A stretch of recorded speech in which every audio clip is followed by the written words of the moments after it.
Hello everyone, Motorcycle Geek here. In this video I'm going to show you the Royal Enfield Himalayan. It's a bike introduced in 2018 by Royal Enfield, and it's their attempt to enter the all-road market with a lightweight motorcycle, as they do best. As Royal Enfield is very familiar with the single-cylinder engines, they put in a 401cc single-cylinder engine in this motorcycle. It hosts 24.5 horsepower at the limiter. I think it was 6,000 RPM. It gets to 35 Newton meters of torque around 4,000 RPMs.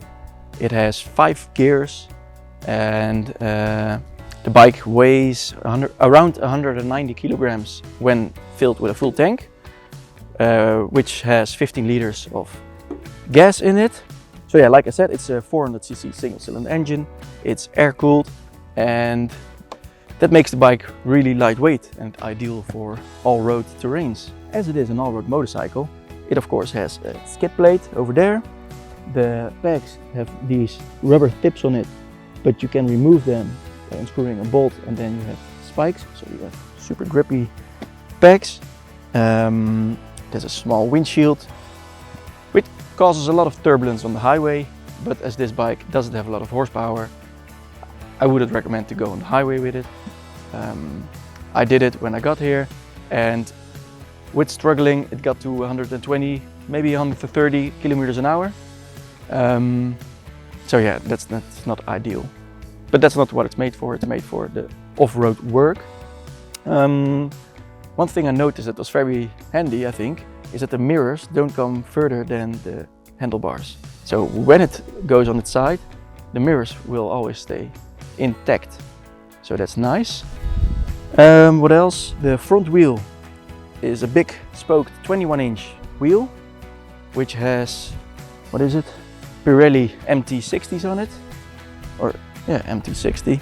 So that's really good for these kind of terrains. The seat height is 80 centimeters, so it's not super high for an all-road, but it's not a low bike either. I can sit on it and almost flat foot my feet on both sides, so that's perfect. The seat is soft, by the way, which is really nice. It's a soft seat with a soft touch to it, so it's really cool. There's a luggage rack. You can see that Royal Enfield really made this bike to be used on these kind of terrains. When it tips over, it's protected with a factory built-in crash bar over here as well. Yeah, it looks nice, and I'm going to see if I can take it on the road, off-road.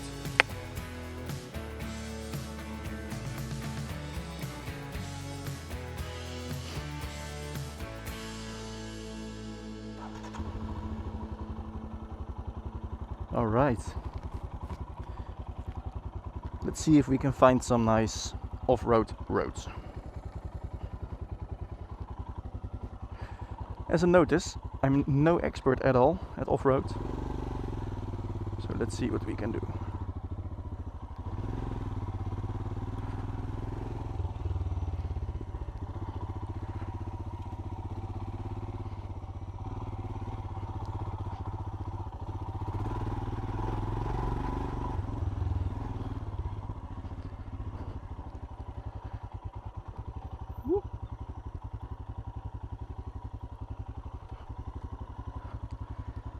Alright, this is already terrible.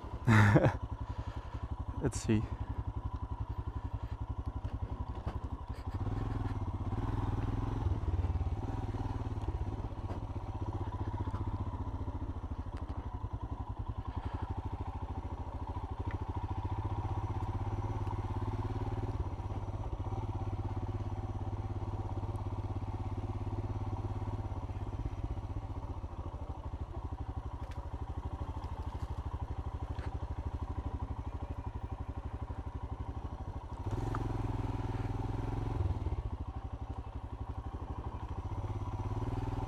So for a novice, this goes quite well.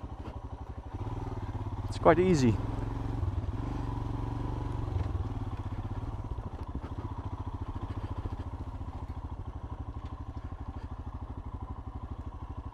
I have no idea if I can even be here.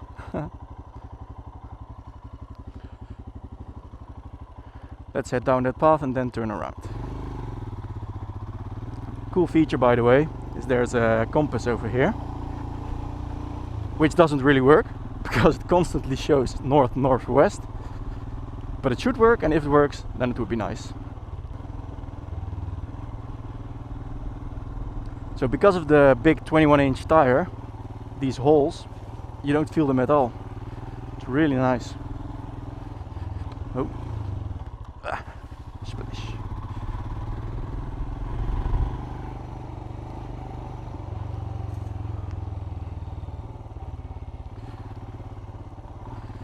And it will just plow through them like a little tractor. It's, by the way, super easy to stand up. First time I'm doing that on an all-road, which is really nice. I still have no idea if I can be here.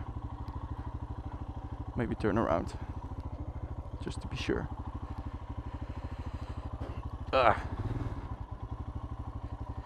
The turning circle is, by the way, super small, because I mean, you can see this is straight and I can turn it all the way like this.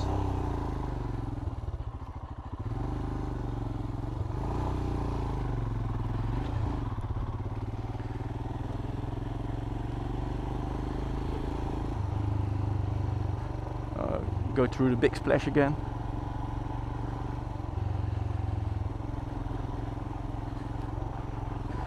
The springs have a very long travel distance. I noticed it when I got off the bike, then the side stand would hit the ground. Nice. It's really easy to maneuver this bike.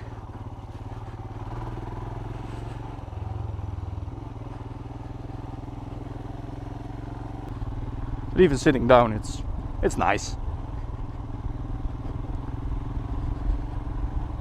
So here in the Netherlands, we don't have the real big off-road roads, at least not in the area I live in. So this is the best I could find.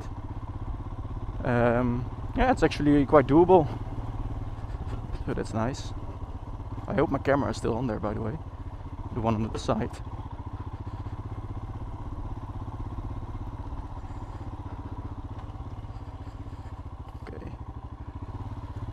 Oh, I felt the wheel slipping a bit.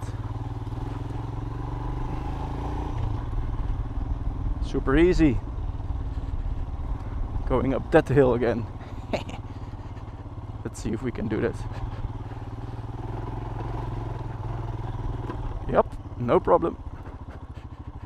Don't go on the left here. And I hope I didn't make anyone angry going there. So let's get back on the road again.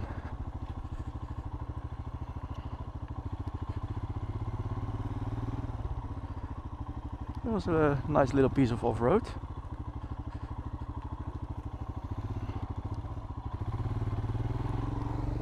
Yep, camera is still on there. So the acceleration of this motorcycle isn't that big. It's got 24.5 horsepower. I know why they added the half to it, because it counts on these low numbers. It goes though, because it's a single cylinder engine.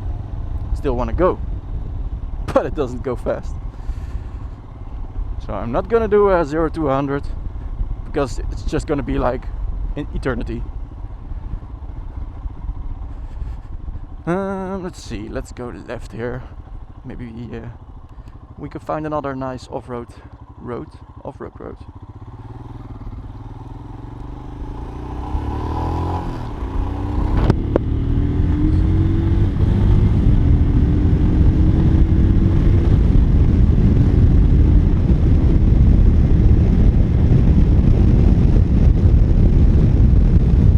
So like I said, the windshield is causing a lot of turbulence, because if I stand up and it's silent, if I sit down again, it's noisy. So I hope you don't hear it that bad as I do. The mirrors do work quite well actually. They show the road behind you perfectly over your shoulder. Oh, by the way, the dealer asked me to mention the gear indicator, and for a bike in this price range, that's a nice feature. Gear indicator is always nice. especially going off-road. I think that's the reason why they do it. You want to know in which gear you're in before you go up a hill or something. See, this is still showing north.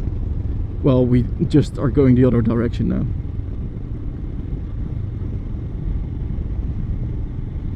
And I have no idea where I am. When you sit on the bike, like I said, the seating position is 80 centimeters high. But when you sit on it, it feels quite low. I think that is because of the foot pegs are raised a bit because of the off-road stuff. And yeah, my knees are in quite an angle. But it sits nice, it's comfortable. I can imagine that you can sit on this motorcycle for a really long time. Oh, something is going loose. So yeah, this bike got a lot of buttons. It even got a, what do you call that? Like a switch for the carburetor, injection stuff. I don't know what the name was. But it got a lot of information, like a proper fuel gauge, compass, RPM meter, speedometer with miles per hour in there. Got a lot of information over there, although I still doubt if it's correct, because it says it's 33 degrees out here. If that would be the case, then I wouldn't be riding around this happy. It's like 25, 26 perhaps. It's not 33. You see, it's going up because the engine gets warmer. So yeah, I think those are the parts that you notice that it's in quotes budget bike. The compass, that's not working. It is only showing north, northwest. The temperature saying 30 plus when it's below 30. But besides that, this bike really goes everywhere.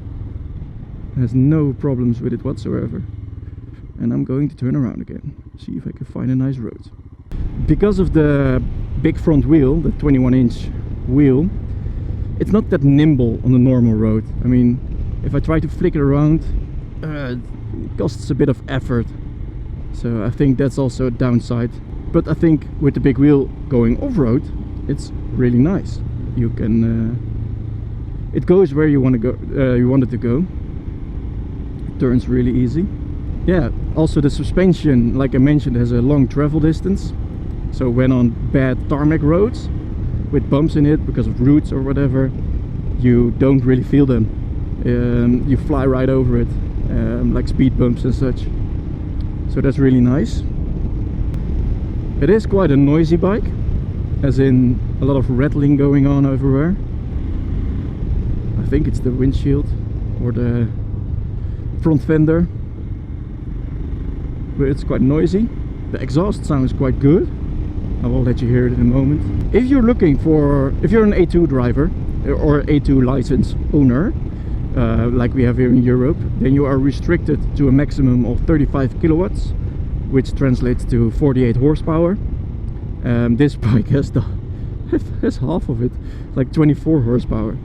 But if you're looking for like an all-road kind of motorcycle, then this bike is really nice.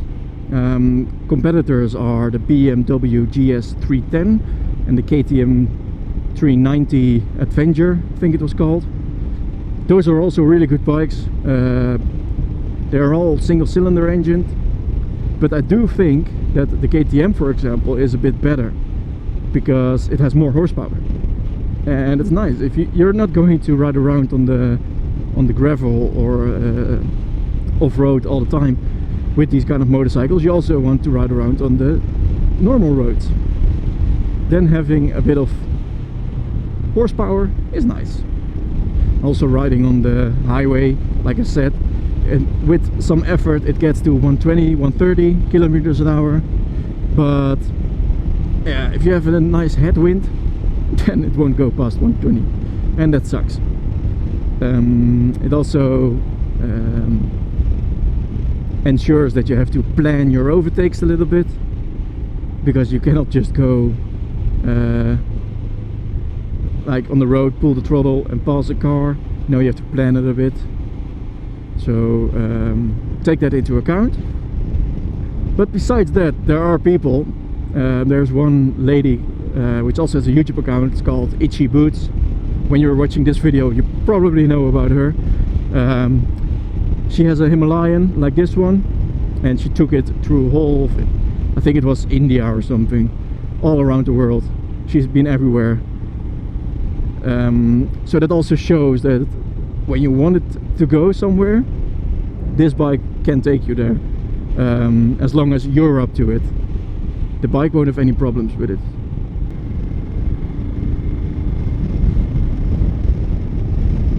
And then somewhere on the left there, I think it was, you could go in, and then it was a bit of sand road or something. This one, found it. Okay, so this is a bit of road apparently. Let's see what we can do here.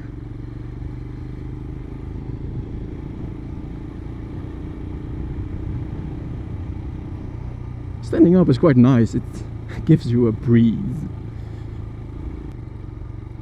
Never thought it would be this easy to ride in the dirt. I think the tires really help, and what do you call it? The big wheel up front as well.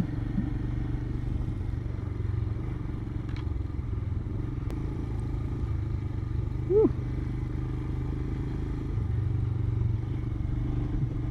Oh, the rear wheel is slipping a bit. Nice. Because it's taking the track, of course. Let's stay in the car track. Ooh, keep going. That's what I learned when going off-road. When in doubt, pull the throttle. Ooh, this is nice. Let's go through it, shall we? Ah, my feet! It's all wet.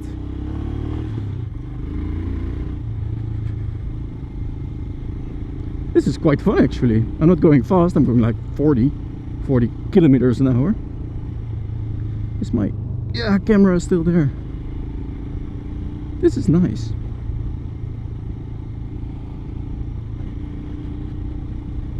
Just second gear, plowing through all the terrain. Easy peasy.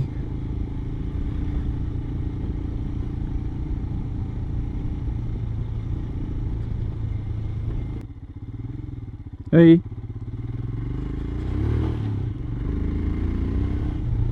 Yeah, the wheel is slipping, so there's no traction control whatsoever. Who would have thought that on a bike like this?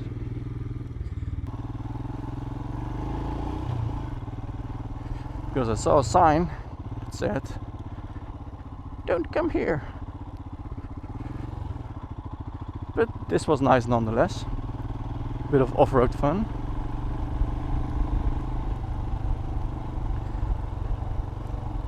So as you can see, you can have quite some fun on this bike, even though it doesn't have a lot of horsepower. It's not that expensive.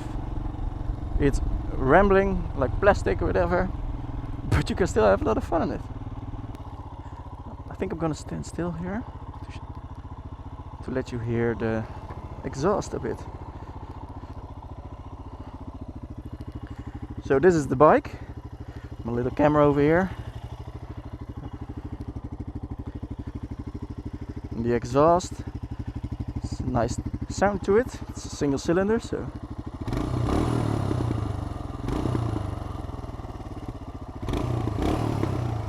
really nice. The big huge wheel, it's massive, with spokes. It's always nice apparently for off-road. So yeah, I think I'm gonna head home. No, back to the dealership, not home. Yeah, no, I will close off with you guys on the road. Let's see if we can find some more.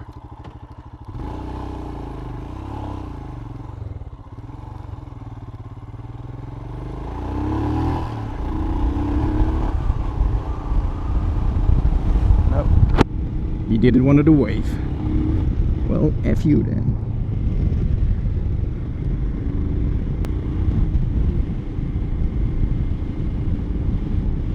So, to finish off this video,